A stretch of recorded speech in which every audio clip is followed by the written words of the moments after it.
Welcome back. Let's read some more before I getting too tired.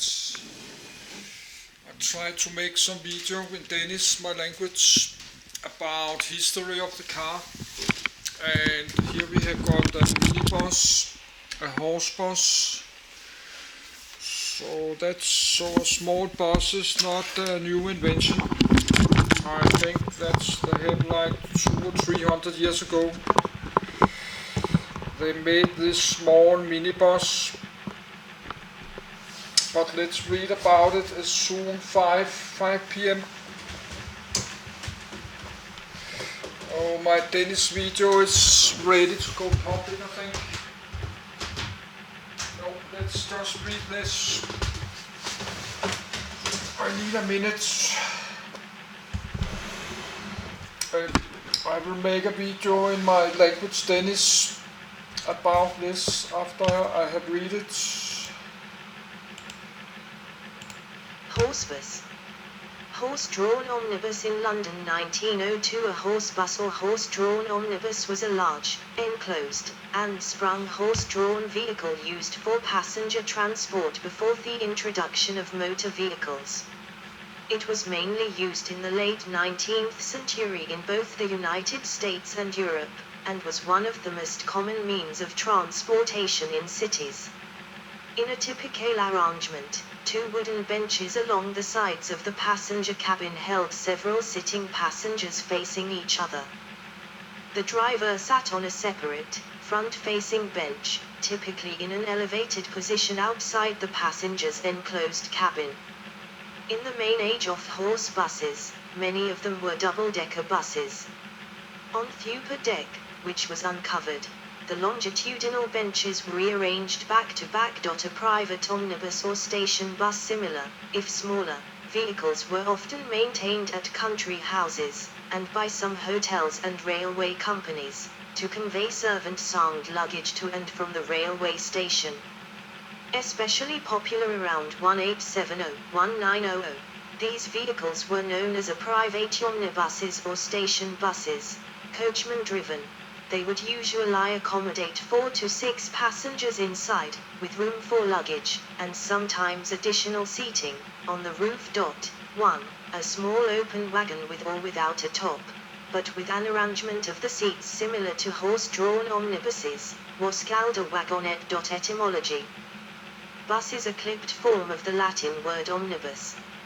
A legend promoted by the French Transportations Museum website says the name is derived from a hatter's shop of the Ons family in front of the first station opened in Nantes by Stanislas Baudry in 1823. Ons omnibus was a pun on the Latin-sounding name of that hatter. Ons, nominative plural, meaning all, and omnibus, dative plural, meaning for all in Latin. Thence, the legend concludes, Nantes citizens gave the nickname of omnibus to their vehicle. 2. Though it is undisputed that the term arose with Stanislas Baudry's company, there is no record of any Ons hatter living in that street. In 1892, the son of Baudry's bookkeeper wrote in the Bulletin de la Société Archéologique de Nantes that omnibus had a simpler origin. Baudry used to call his horse cars dames blanches, white ladies, a name which, critics told him, made no sense. He then replied, with the Latin word, then, these are omnibus cars. Cars for all. The name caught on immediately. Other stories about the name origin quickly spread out. The term omnibus carried over to motor vehicles. The 1914 book Motor Bodybuilding in All Its Branches by Christopher William Terry described an omnibus as having longitudinal seats in rows with either a rear door or side doors. 3. History. The first known public bus line, known as a carriage at that time, were carrosses à 5 sols launched by Blaise Pascal in 1662 in Paris. It was quite popular until fares were increased and access to the service was restricted to high society members by regulation. Services ceased after 15 years. 2. 4. In Britain, John Greenwood opened the first bus line in Britain in Manchester in 1824. His pioneering idea was to offer a service where, unlike with a stagecoach, no prior booking was necessary and the driver would pick up or set down passengers anywhere on request. The first omnibus was introduced in London in 1831.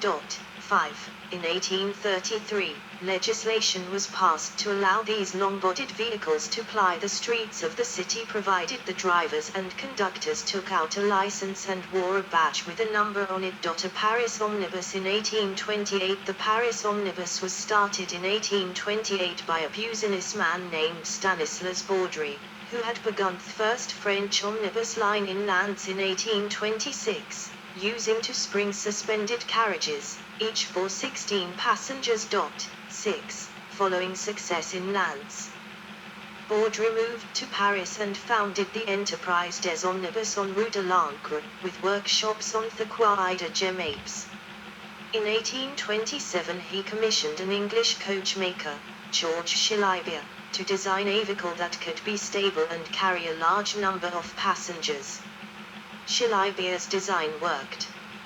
On 28 April 1828, the first Paris omnibus began service, running every 15 minutes between La Madeleine and La Bastille. Before long, there were 100 omnibuses in service, with 18 different itineraries. A journey cost 25 centimes. The omnibuses circulated between 7 in the morning and 7 in the evening. Each omnibus could carry between 12 and 18 passengers. The busiest line was that along the Grand Boulevards. It ran from 8 in the morning until midnight. 7. The Paris omnibus service was an immediate popular success, with more than 2.5 million passengers in the first 6 months. There was no reliable way to collect money from the passengers, or fare collectors kept much of the money for themselves. In its first years the company was continually on the verge of bankruptcy, and in despair, Baudry committed suicide in February 1830. Baudry's partners reorganized the company and managed to keep it in business. 7. In September 1828, a competing company, Les Dames Blanches, had started running its own vehicles.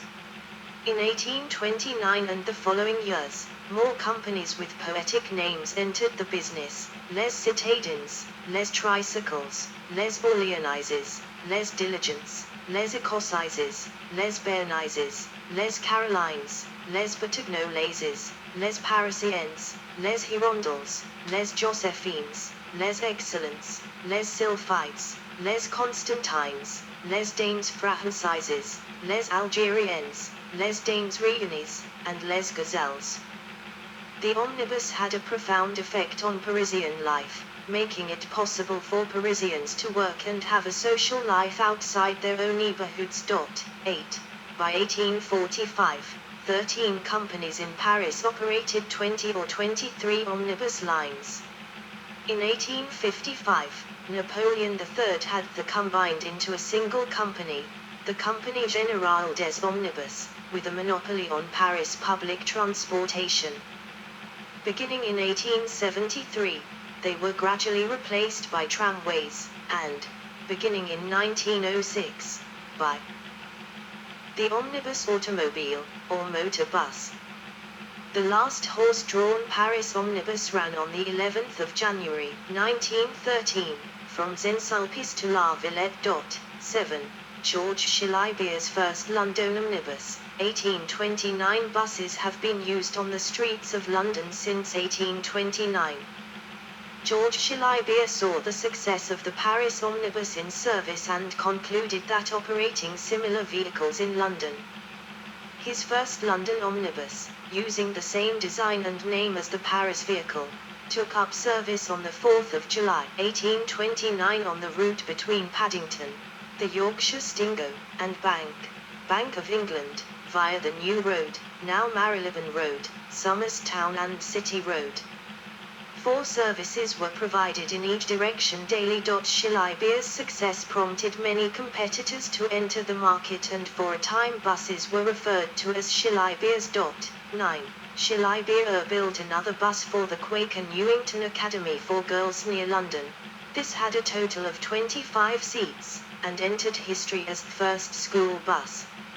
On London omnibuses, men were not permitted to use the upper deck until 1847. 10. In 1850 Thomas Tilling started Horsebus services. 11. And in 1855 the London General Omnibus Company Ulgoc was founded to amalgamate and regulate the horse-drawn omnibus services then operating in London. 12. Berlin Horsebus. The public transport system of Berlin is the oldest one in Germany. In 1825 the first bus line from Brandenburger Tor to Charlottenburg was opened by Simon Kremser, running to a Timetable. 13. The first bus service inside the city operated from 1840 between Alexanderplatz and Potsdamer Bahnhof. It was run by Israel Moses Hinnock, who had organized the cab service since 1815. 14. 15.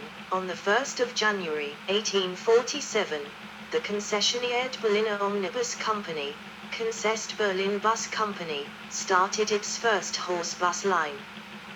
The growing market experienced the launch of numerous additional companies, with 36 bus companies in Berlin by 1864. From the end of the 1820s, the first horse-drawn omnibuses ran in the streets of New York City. 16. Facilitating the march uptown. Horsebus in Copenhagen 1907. Horses pulling buses could only work for limited hours per day, had to be housed, groomed, fed and cared for every day, and produced large amounts of manure, which the omnibus company had to store and dispose of. Since a typical horse pulled a bus for 4 or 5 hours per day, covering about a dozen miles, many systems needed 10 or more horses in stable for each bus. With the advent of mass-produced steel, at around 1860, horse buses were put on rails as the same horse could then move 3 to 10 times as many people. This was not only more efficient, but faster and produced, in an age of unpaved streets, a far superior ride.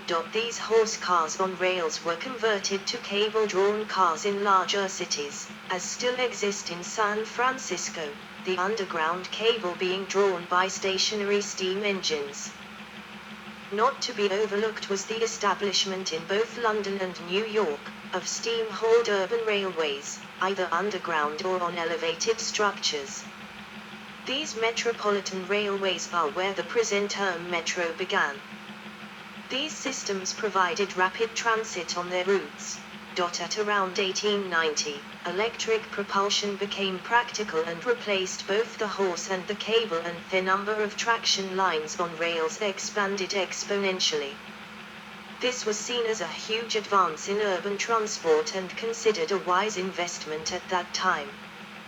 These became known as streetcars, trams, or trolleys, and still exist in many cities today, though often having been replaced by the less infrastructure-intensive motorbus as driven by an internal combustion engine.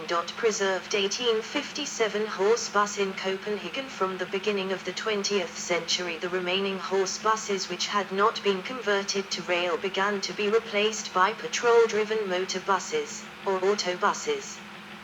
The last recorded horsey omnibus in London was a Tilling bus which last ran between Peckham and Honor Oak Tavern on the 4th of August 1914. 17. The last Berlin horse omnibus ran on the 25th of August 1923. Some horse buses remain in use today for tourist sightseeing tours. See also bus or autobus, the later motorized multi-person vehicle. Carriage. Horse harness. Stagecoach, another type of horse-drawn passenger carriage for longer distances. Bibliography. Vero, Alf. Good. That's actually one from my CD Copenhagen. I have to look at this photo, where to find it, but I think that's an old one. But I will make a video. Now it's 5 p.m.